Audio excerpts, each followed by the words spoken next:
warahmatullahi wabarakatuh. Halo teman-teman, mungkin di antara teman-teman ada nih yang udah tahu saya atau belum. Kalau belum, baiklah saya akan memperkenalkan diri. Nama saya Delvia Amanda dengan NPM A1E021032 dari Prodi Pendidikan Fisika Universitas Bengkulu. Baiklah teman-teman, di sini saya akan melanjutkan materi yang kemarin yaitu membahas mengenai manajemen kurikulum. Dan yang bab 10 ini saya akan membahas mengenai manajemen pembiayaan sarana dan prasarana. Mungkin di antara teman-teman udah nih mengetahui apa arti dari manajemen, udah tuh mengetahui mengenai pembiayaan atau sarana dan prasarana.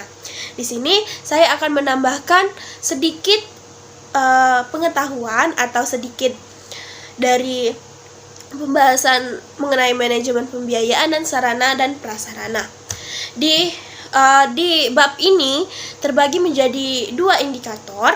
Yang pertama yaitu mengenai pembiayaan.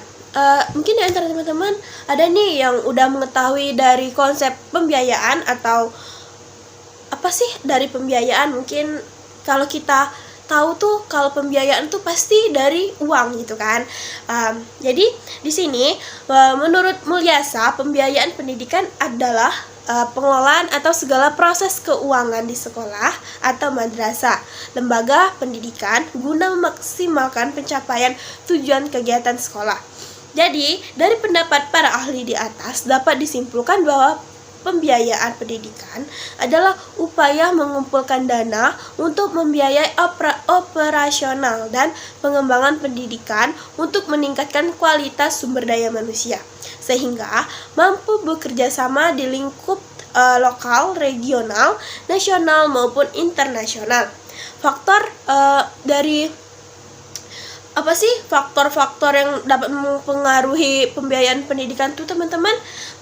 Jadi menurut Bastian, yaitu faktor yang mempengaruhi pembiayaan pendidikan itu yang pertama yaitu kenaikan harga, yang kedua yaitu perubahan relatif dalam gaji pengajar, yang ketiga yaitu perubahan dalam populasi dan kenaikannya presentasi peserta didik di sekolah negeri, yang keempat yaitu meningkatnya standar pendidikan, dan yang kelima yaitu meningkatnya usia anak yang meninggalkan sekolah. Yang kedua yaitu kita akan bahas mengenai landasan hukum pembiayaan pendidikan. Menurut Baharudin menyebutkan bahwa landasan hukum pembiayaan pendidikan terdiri atas yang pertama yaitu yuridis. Pancasila sebagai negara yang berdaulat, Republik Indonesia mengakui Pancasila sebagai kedaulatan tertinggi dan menjadi landasan hukum atas setiap penyelenggaraan segala bentuk kegiatan. Yang kedua yaitu Undang-Undang Dasar 1945. Di dalam pembukaan Undang-Undang Dasar 1945 dalam alinea keempat disebutkan adanya perkataan mencerdaskan kehidupan bangsa ini berarti bahwa setiap lapisan masyarakat berkewajiban untuk serta melaksanakan pendidikan sebagai upaya mempertahankan kedaulatan Republik Indonesia. Yang ketiga yaitu peraturan perundang-undangan. Lembaga pendidikan dalam melaksanakan tugasnya menerima dana dari berbagai sumber. Penerimaan dari berbagai sumber tersebut perlu dikelola dengan baik dan benar. Banyak pendekatan yang digunakan dalam pengelolaan penerima keuangan pendidikan, namun dalam pelaksanaannya pendekatan tersebut memiliki berbagai persamaan. Lalu yang kedua yaitu dasar filosofis. Seperti yang telah dikemukakan bahwa proses pendidikan tidak dapat berjalan tanpa dukungan biaya. Hal ini dikarenakan segala kegiatan yang dilakukan sekolah memerlukan dana.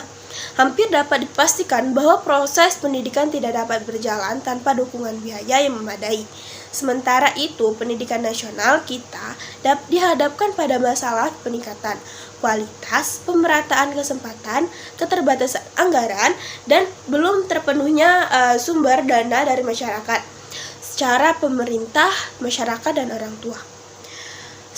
Lalu mengenai sumber keuangan sekolah.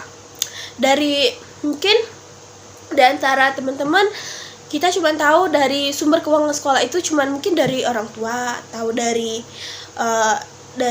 pemerintah pusat. Tapi di sini menurut Nanang Fatah, sumber keuangan sekolah dapat terbagi menjadi beberapa.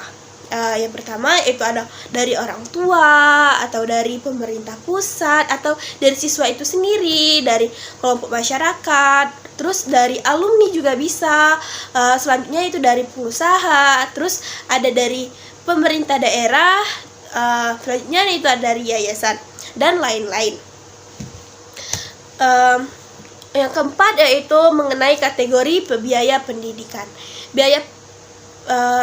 Yang pertama yaitu biaya langsung dan tidak langsung.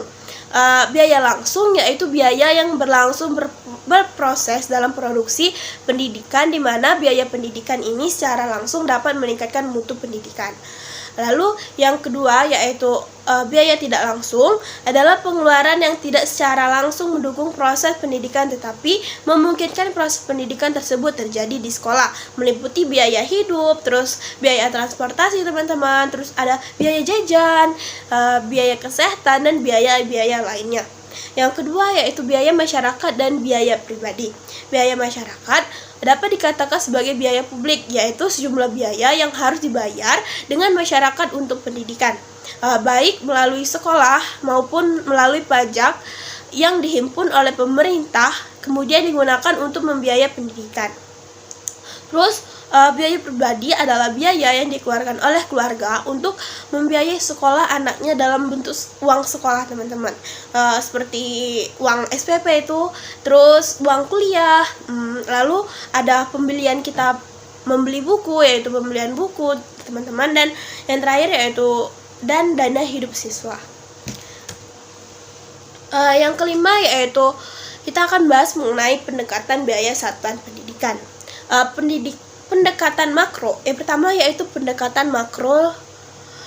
Pendekatan makro mendasarkan perhitungan pada keseluruhan jumlah pengeluaran pendidikan yang diterima dari berbagai sumber dana, kemudian dibagi jumlah peserta didik. Lalu pendekatan mikro berdasarkan perhitungan biaya berdasarkan alokasi pengeluaran berkomponen pendidik yang digunakan oleh peserta didik.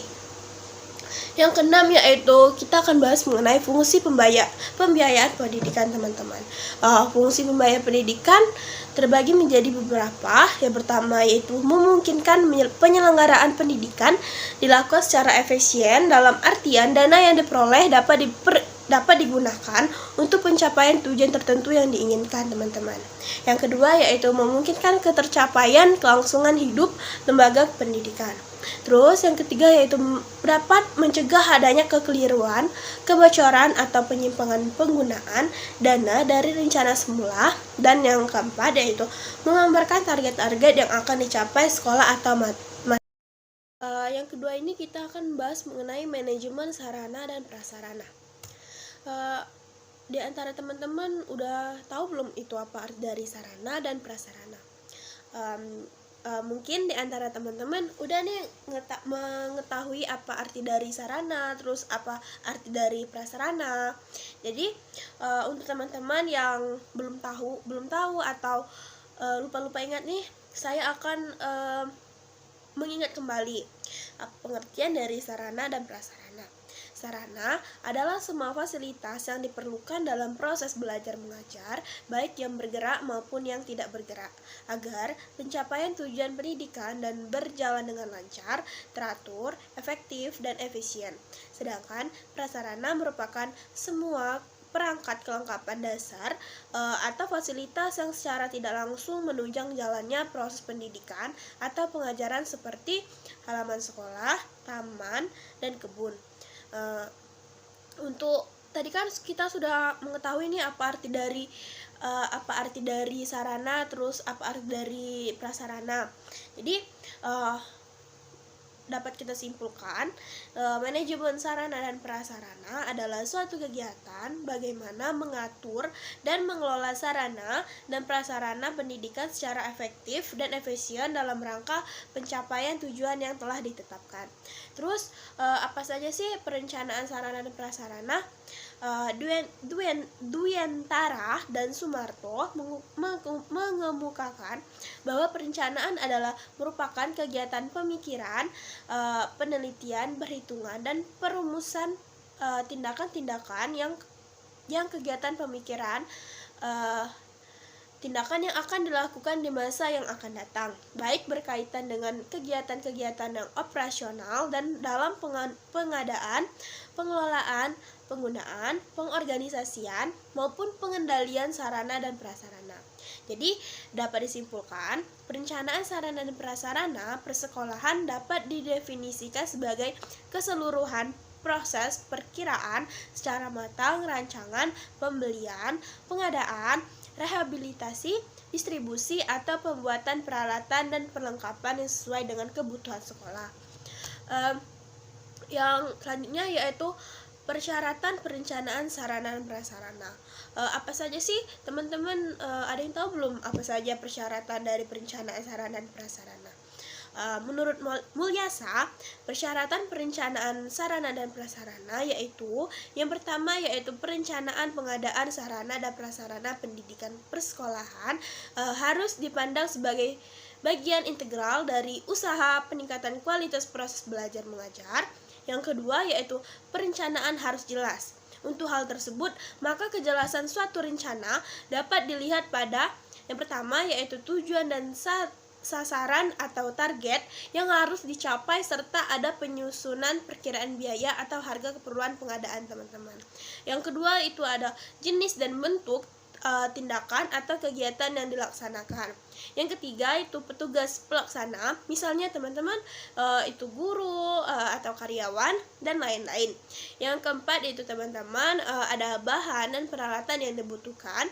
Yang kelima, kapan dan di mana kegiatan dilaksanakan. Yang keenam yaitu realistis, artinya rencana tersebut dapat dilaksanakan.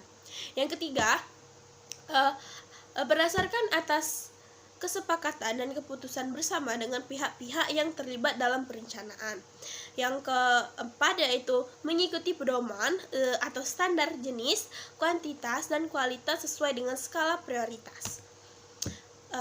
Mungkin itu saja teman-teman yang dapat saya sampaikan dari materi pembiayaan, manajemen, prasarana dan sarana. Lebih dan kurangnya saya mohon maaf, kepada Allah saya mohon ampun.